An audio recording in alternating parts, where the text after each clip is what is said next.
Kalinisan ay kalakasan, isang panawagan para sa wastong personal na kalinisan.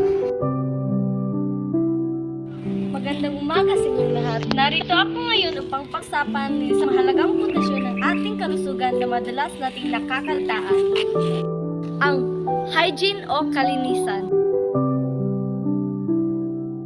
Madalas nating inisip ng paglilinis ng katawan ay simpleng obligasyon lamang. Ngunit sa katotohanan, ito ang pangunahing depensa laban sa sakit at ang pinakapangunahing paggalang sa sarili.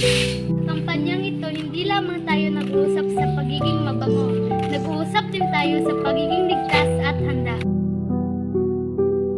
Proteksyon laban sa sakit.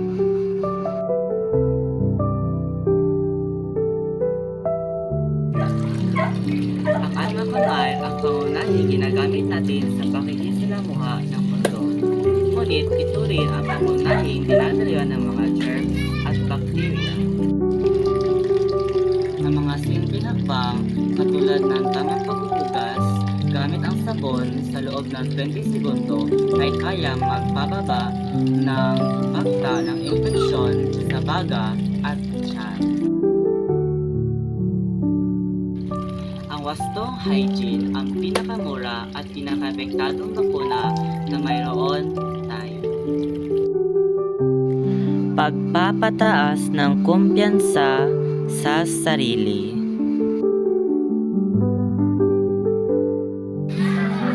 Ang kalinisan ay nagsasalita para sa kapag tayo ay may maayos na oral, malinis na pananamit at maayos na pangangatawan. Magpapakita ito ng kumpiyansa. Pinapakita nito na inaalagaan natin ang ating sarili at nire-respeto natin ang mga taong nasa paligid natin. Sa trabaho man o sa paaralan. Ang malinis na itsura ay nagbibunga ng wala at maayos na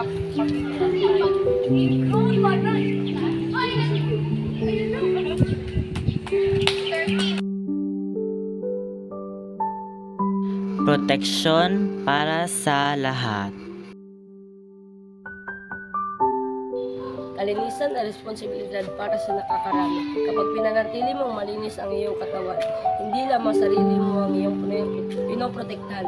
Pinoprotektahan mo rin ang mga matatanda, mga bata, at ang mga may mahihinang resistensya sa ating komunidad.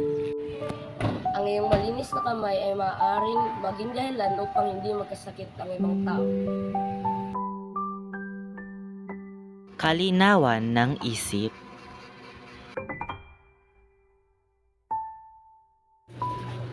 May koneksyon ang malinis na katawan sa maayos na pag-iisip.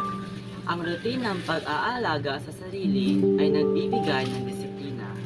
Kapag sinimulan mo ang iyong araw ng sariwa at malinis, gumagaan ang iyong pakiramdam at nagiging positibo ang iyong pananaw sa buong Ang layunin ng kampanyang ito ay gawing habit ang kalinisan, hindi isang usanin. Magsimula tayo sa maliit na bagay, gaya ng paghugas ng kamay bago kumain, pagpipiliin ng 2 beses sa isang araw, at papanatili ang kalinisan sa ating paligid. Makiisa tayo sa papanatili ng kalinisan ng ating sarili at ng ating komunidad. Tandaan, ang kalusugan ay nagsisimula sa kalinisan. Maraming salamat po!